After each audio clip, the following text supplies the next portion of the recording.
Bonjour, je vous propose de continuer la lecture et le commentaire du psaume 71 que nous avions commencé en regardant de plus près ce psaume à partir de sa langue originale, ce qui nous permet de découvrir des sens souvent qui sont un peu transformés, maquillés ou cachés par nos traductions habituelles. Ce psaume 71, qui est le psaume de David, enfin, bien qu'il n'ait pas de titre, on peut dire, mettons que c'est un psaume de David, ou c'est le psaume de tous ceux qui veulent le prier et le lire.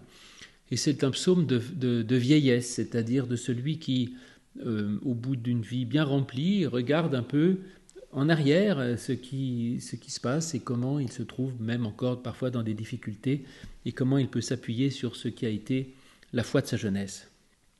Donc le psaume 71, nous en avions lu les deux premiers versets. En toi, Éternel, je me suis réfugié, que je n'ai pas honte pour toujours. Dans ta justice, tu me délivres, tu me fais échapper. Tends ton oreille vers moi et sauve-moi. Sois à moi un rocher d'habitation, un rocher de cohabitation même, nous avions dit. Et nous en étions arrivés là pour venir constamment. Tu as ordonné de me sauver, oui, mon roc et ma forteresse, c'est toi.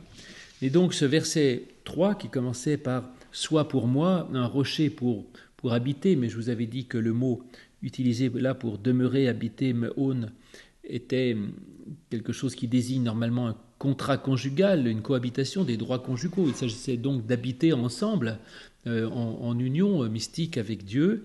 Et cela étant dit, il dit « Lavo tamid », pour venir constamment. Beau, c'est venir, et tamid, constamment. Viens avec moi, sois pour moi un rocher de demeure pour venir constamment. La question c'est, qui vient? On ne sait pas, les deux sont possibles et j'aime cette dualité de sens que l'on trouve dans le psaume parce que les deux sens sont vrais en même temps. Ça peut sembler curieux pour un esprit cartésien, mais néanmoins c'est la vérité. Parce que c'est pour qu'on habite ensemble pour que je puisse venir constamment vers toi et que toi tu puisses venir constamment vers moi. Et donc il faut que chacun vienne vers l'autre. Et ça c'est quelque chose d'absolument essentiel parce qu'en même temps si je vais vers l'autre, c'est qu'il y a une distance à parcourir. Et là encore vous voyez que ce psaume joue toujours sur le déjà là et pas encore, pourrais-je dire. Il commence par dire « En toi l'Éternel je me réfugie », donc tout va bien, que je n'ai pas honte pour toujours, donc c'était pas si simple. Ensuite il dit « Je suis délivré », mais en même temps étends ton oreille vers moi pour me sauver, donc bien qu'il soit libéré, il a encore besoin d'être sauvé. Et bien que là ils demeurent ensemble, il demande à ce qu'il puisse venir. Donc s'il vient, c'est qu'il est loin, donc il y a une distance à franchir.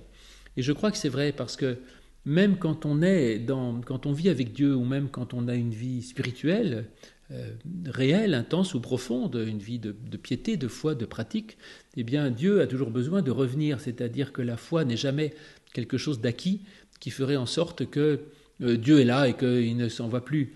D'abord parce que Dieu a fait des allers-retours dans nos vies. Il y a des moments où on se sent proche de Dieu, et des moments où on ne s'en sent pas proche, on peut avoir l'impression qu'il est loin.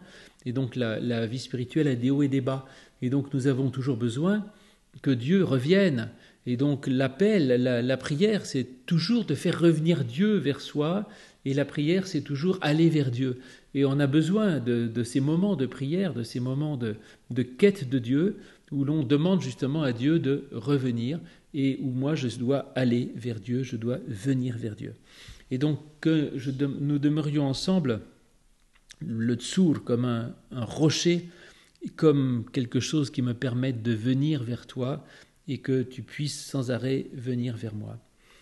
Et ensuite, la suite donc du psaume 71, verset 3, dit « Tsivita, le Oshieni, tu as ordonné », parce que Tsiva, ça veut dire donner des ordres et des commandements, et donc tu as ordonné pour me sauver. Tu as donné des ordres, mais des ordres à qui? C'est pas clair ça. Tu as donné des ordres pour me sauver. On ne sait pas. On peut le comprendre de différentes manières. Là aussi, j'ai plusieurs hypothèses qui me viennent. Soit de dire Dieu, il est au-dessus de tout ça, puis il y a des légions d'anges. Et bon, sauvez-le, lui, mon ami, parce qu'il faut faire quelque chose pour lui. Donc en fait, Dieu, quand il le Dieu du ciel, quand il commande, quand il ordonne, c'est qu'il donne l'ordre que je sois sauvé. Alors, dit comme ça, c'est un peu bizarre, parce que Dieu est, je dirais, pour moi, Dieu est seul dans le ciel, si vous voulez, il est monarque, donc il est seul puissance dans le ciel, et il n'y a pas une cour de je ne sais quoi, de démons qui courent autour pour faire ses œuvres, mais Dieu se débrouille très bien tout seul. Mais quand on dit « tu as donné des ordres pour me sauver », ça veut peut-être dire que finalement il y a plein d'éléments extérieurs, peut-être même naturels, qui peuvent être pour mon bien ou pas, et que Dieu commande sans cesse que les choses puissent concourir à mon salut. C'est ce que dit Paul dans une de ses lettres, les lettres aux Romains, où il dit « Toute chose coopère au bien de ceux qui aiment Dieu ». Alors, c'est pas que forcément, si on aime Dieu, les choses sont différentes de ce qui nous arrive. Il y a des tas de gens qui aiment Dieu qui ont beaucoup de malheur, mais ça veut dire que si on aime Dieu, les choses deviennent coopérantes pour notre propre bien, c'est-à-dire qu'on arrive à transformer le mal en bien. Et puis, s'il dit « tu as ordonné pour me sauver », on pourrait aussi le comprendre par rapport à la loi, c'est-à-dire « tu as ordonné à moi ». Parce que Dieu, il a beau être gentil, me sauver, c'est un rocher, il est très gentil, je suis en lui, il est en moi, et on cohabite, c'est très mignon, mais en même temps, Dieu, c'est aussi celui qui ordonne et qui commande, celui qui donne je dirais, qui exprime sa volonté pour que je l'accomplisse. Et Dieu donne des commandements, pas d'une façon légère ou arbitraire. Quand Dieu demande quelque chose, c'est pour mon propre salut. Donc il faut faire très attention à la volonté de Dieu et bien entendre ce qu'il nous demande, parce que ce qu'il nous demande coopère à notre salut. Alors vous pourriez dire que là, ce que je suis en train de dire donne une dimension un peu pélagienne à mon discours, c'est-à-dire je ne suis plus dans la théologie de la grâce qui dit que nous sommes sauvés, mais sans parler du salut éternel, je pense que la volonté de Dieu, c'est pas un arbitraire sans raison, mais que c'est aussi quelque chose qui nous fait du bien à nous et qui contribue à nous apporter du bonheur, de la liberté, de la joie et plein de choses absolument essentielles. Quand Dieu nous dit qu'il faut aimer son prochain, c'est certes parce que ça fait du bien au prochain, mais aussi parce que celui qui aime, il est infiniment plus heureux et mieux en lui-même que celui qui est rempli de haine et d'acrimonie. De même, quand Dieu nous invite au pardon, ce n'est pas simplement pour libérer le coupable de ce qu'on pourrait lui en vouloir, mais c'est aussi parce qu'en pardonnant, je me libère moi de la situation de victime dans laquelle m'a mis celui qui voulait me faire du mal. C'est-à-dire que je me libère moi-même du mal qui m'a été fait.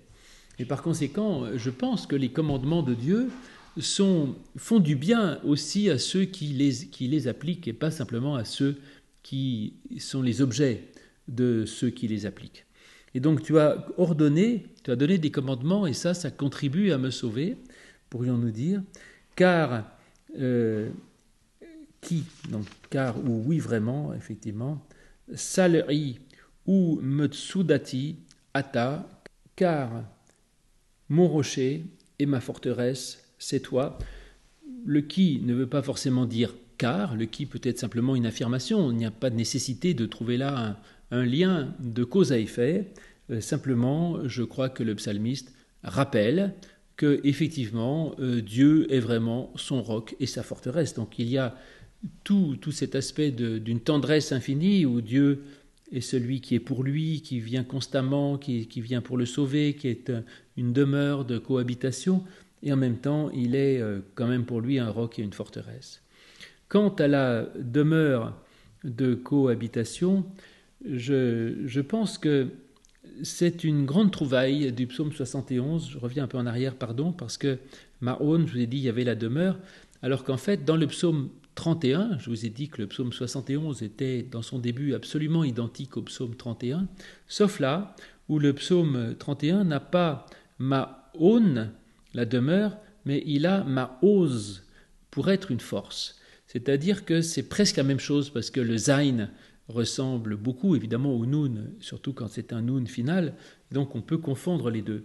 Mais les massorettes sont des gens astucieux, s'ils avaient voulu corriger, ils auraient corrigé. Donc s'ils ont laissé les deux, c'est que entre ces deux récits de foi, entre le jeune David, quand il fuit au départ devant Saül, et puis là, à la fin de sa vie, quand il fuit devant Absalom, eh bien, il y a là une évolution. C'est que dans sa jeunesse, David voyait Dieu toujours simplement comme une force. Il dit, tu es pour moi la force, tu es ma forteresse, tu es mon roc, le rocher, etc.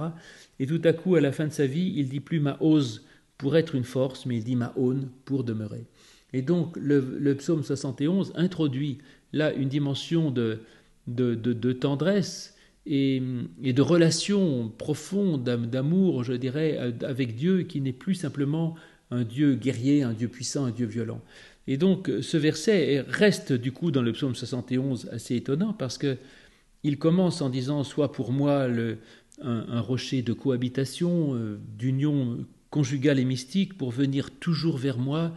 Ensuite, tu ordonnes sans arrêt de me sauver. Tu dis « Sois sauvé. » Et mon rocher, ma forteresse, c'est toi. Et donc, on revient ensuite sur le rocher, la forteresse, qui est l'affirmation fondamentale, mais on voit que David a fait beaucoup de progrès au cours de sa vie, et il a découvert que Dieu était un Dieu de tendresse et pas simplement un Dieu de force.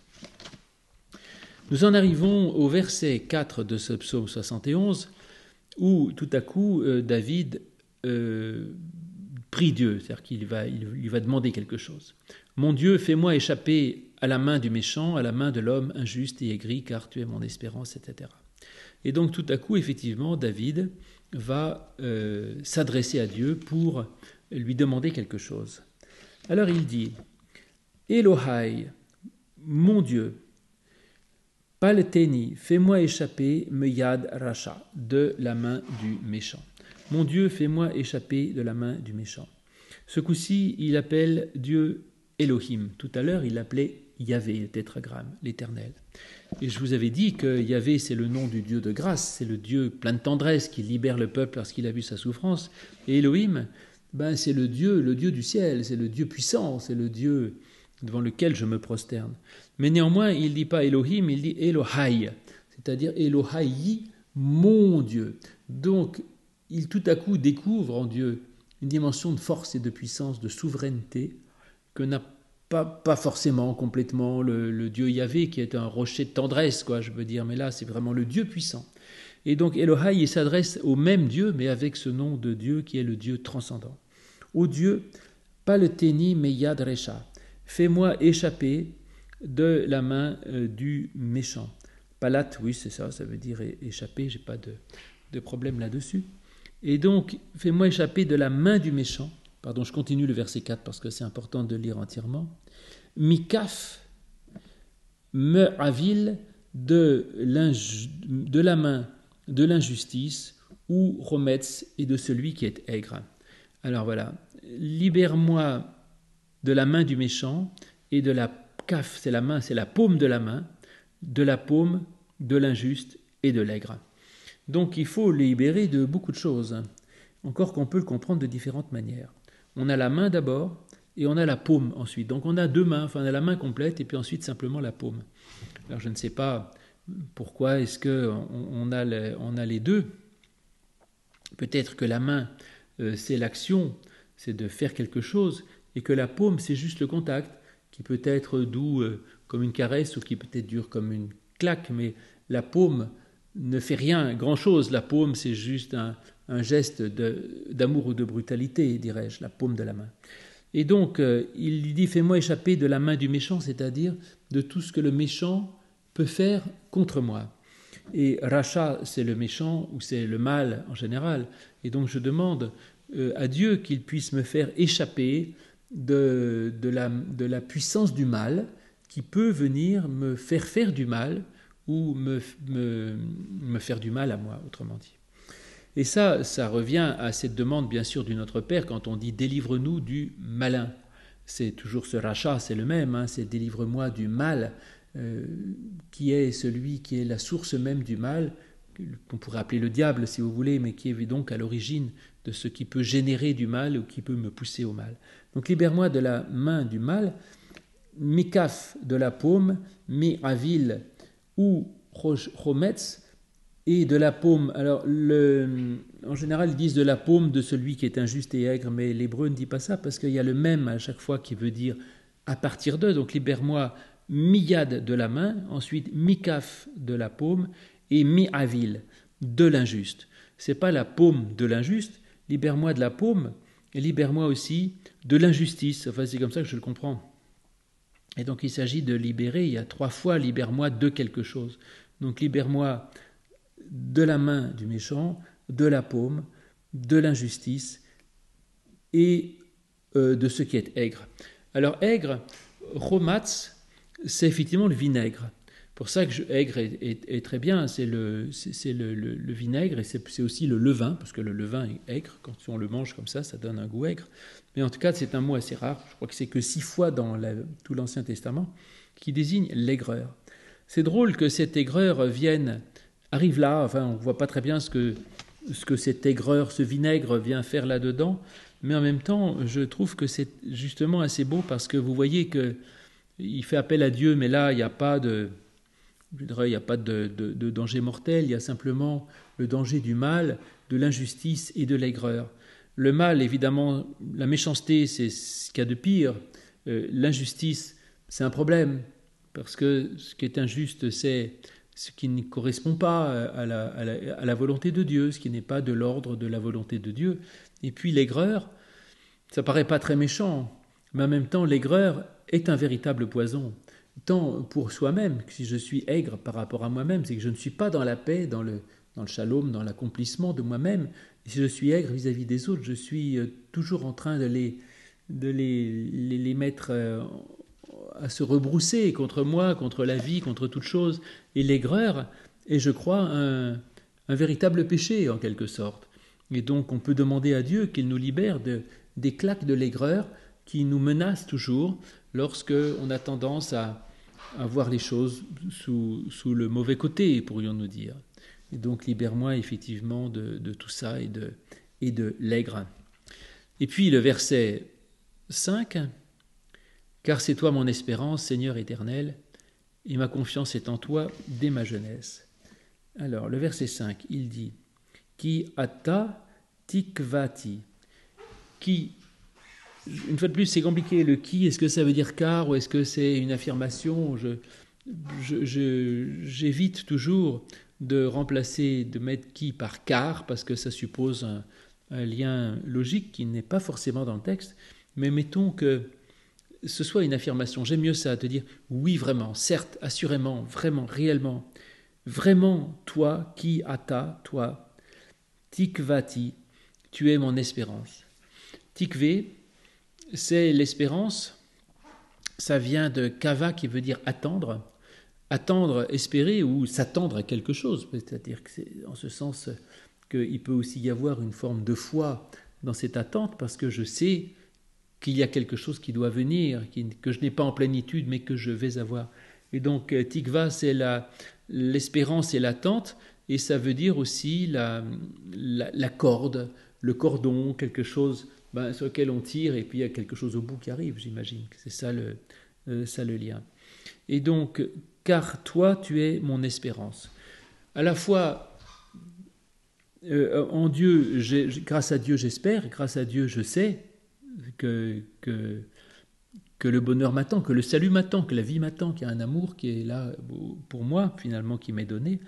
Ou alors, je dis oui, vraiment, toi, tu es celui que j'espère et que j'attends. C'est-à-dire que j'ai besoin de retrouver cette présence de Dieu et de pouvoir enfin m'adresser à Dieu en lui disant « toi ». Parce que là encore, il y a un makef entre le qui et le hata, un petit trait d'union, entre le oui, toi. Et j'aime ce oui, toi. C'est-à-dire que Dieu, il est à la fois un toi et un oui. C'est-à-dire que le oui, si vous voulez, pour ça que j'aime mieux mettre oui plutôt que car, parce que les liens logiques ne sont pas nécessaires du tout dans le texte. Qui ça veut dire oui vraiment, c'est dire oui, c'est oui tout simplement. Et donc qui ata, oui toi. Et ça c'est Dieu. Dieu il est à la fois un toi dans la relation, on l'a vu même dans l'intimité, il est aussi un oui. Et j'aime ce Dieu qui est un oui. Il est un oui à ma vie, il est un oui à moi, il est un oui à ce que j'ai le droit d'être, il est un oui à mon désir de bonheur, à mon désir de salut, de sécurité, de paix intérieure. Et Dieu me dit oui. Et toi, c'est le psalmiste qui dit ça, toi Dieu, quand je dis toi, derrière c'est oui. Voilà, je trouve ça formidable. Ce oui, au début du verset 5, me bouleverse, si je pourrais dire. Et oui, toi, tikvati, mon espérance. Une fois de plus, il n'y a pas le verbe être, je vous l'ai déjà expliqué, que l'hébreu s'en passe très bien. Mais en plus, oui, toi, mon espérance. Trois mots, les plus beaux qui soient. Vous voyez qu'on lit toujours les psaumes trop vite. Et c'est pour ça que là, je les prends en hébreu, moi qui connais pas, qui lis pas l'hébreu très très bien, mais ça me force à le lire lentement, justement. Donc, quand on lit lentement les psaumes, on en trouve toutes les merveilles, si vous voulez, parce que chaque mot est pesé, chaque mot a son importance, a sa place. Et là, ces 3 mots du début du verset 5 sont sublimes. Oui, toi, mon espérance. Voilà, tout est dit. Ensuite, il dit Adonai Yahvé. Alors, on voyait que là, tous les noms de Dieu y passent. On avait au début Yahvé, l'Éternel, le tétragramme, le Dieu de grâce. Ensuite, on a eu Elohim au début du verset 4, Elohai plutôt, mon Dieu. Et là, on a un 3e nom, Adonai, le Seigneur, mon Seigneur. Alors là, le Seigneur, c'est celui que je sers, et celui à qui j'obéis. Donc tout à coup, Dieu n'est plus simplement le Dieu de grâce qui me libère parce qu'il m'aime, n'est plus simplement le Dieu transcendant, le Dieu cosmique, et il devient mon Seigneur. Et de pouvoir dire à Dieu « mon Seigneur », c'est une confession de foi. C'est-à-dire, je reconnais que Dieu est celui que je veux servir, et qu'il est celui qui peut me protéger. C'était le cas du Seigneur. Bon, et donc, Adonai Yahvé, mon Seigneur éternel. C'est double confession de foi. Dieu est à la fois celui que je veux suivre, que je veux servir, il est celui qui me protège, et il est aussi ce Seigneur-là, c'est pas n'importe quel Seigneur, c'est Yahvé, c'est-à-dire le Dieu de grâce. Et donc Adonai Yahvé me vat mi vetachi, dans ma confiance, plutôt Batar c'est effectivement la confiance, donc mi betari, à partir de ma confiance, mi neurai, à partir de ma jeunesse. Alors, comment traduire ça? Les traducteurs, du coup, là, se tortillent un petit peu la tête et ils disent « Ma confiance est en toi dès ma jeunesse ». Mais je conteste un peu cette façon de traduire parce que je trouve que c'est dommage. En effet, on a 2 fois le même, la lettre M en hébreu, qui désigne l'origine, c'est-à-dire à partir de. Et donc l'Éternel, éternel mon Seigneur, mi betari, à partir de ma confiance, mi neurai, à partir de ma jeunesse. Donc tu es mon Seigneur de mon Dieu, à partir de la confiance que je mets en toi, et depuis ma jeunesse. Donc c'est, je dirais, 2 choses, 2 sources qui sont la jeunesse et la confiance. Et ces 2 sources sont les 2 mamelles de la foi, je dirais. Pourquoi? Parce que on pourrait dire que la jeunesse, c'est la spontanéité. Finalement, il y a une sorte de relation de confiance naturelle, comme l'enfant par rapport à ses parents ou au maître. Et puis, il y a une confiance qui se construit, c'est-à-dire une confiance qui se donne, parce que la confiance ne va pas de soi. La confiance, elle est construite, et la jeunesse, elle est spontanée. Et donc, on a ces 2 dimensions de la foi. Je peux dire que l'Éternel est mon Seigneur, que ce Dieu Yahvé est mon Seigneur. Non seulement je le dis depuis ma jeunesse parce que ça va de soi et je suis né avec, pourrais-je dire, en même temps, c'est en lui que je choisis de mettre ma confiance. Je mets ma confiance en l'Éternel. C'est un choix, je pourrais le mettre en autre chose. Ce n'est pas naturel, la confiance. La confiance suppose un choix volontaire et décidé de savoir sur qui on a choisi de mettre sa confiance. Et donc sur toi, j'ai mis ma confiance. Et ensuite, au verset 6, il continue en disant « Alecha, sur toi, nis macheti, je me suis appuyé, me boten, depuis le ventre, mime ei, depuis les entrailles, imi, de ma mère. Sur toi, je me suis appuyé, depuis le ventre, depuis les entrailles de ma mère. » Là encore, on a ce petit mot, ce petit signe diacritique, ce petit signe massorétique en tout cas, du pasek, qui fait une barre verticale et qui couple alecha, sur toi, et ensuite nismacheti, je me suis appuyé. Ce qui coupe entre les deux. Donc c'est sur toi je me suis appuyé, d'accord, je me suis appuyé sur Dieu, parce que c'est vrai que samach, ça veut dire s'appuyer, soutenir, fortifier, donc Dieu vraiment une source de force et de soutien qui nous est donnée. Et c'est sur Dieu que je m'appuie. Mais en même temps, le verset 6 commence par « Alecha » avec ce pasek, qui veut dire « Alecha », arrêtez-vous là déjà. Je vous ai dit, il ne faut pas lire les psaumes trop vite. Et donc déjà, juste lire le premier mot du verset 6, « Sur toi ». Et sur toi, eh bien c'est sur toi beaucoup de choses. Là, il va dire tout ce qu'il fait. Il y a plein de choses qu'on fait sur Dieu, mais en tout cas, c'est sur lui. Et au début, n'oubliez pas que là, la division en versets est arbitraire.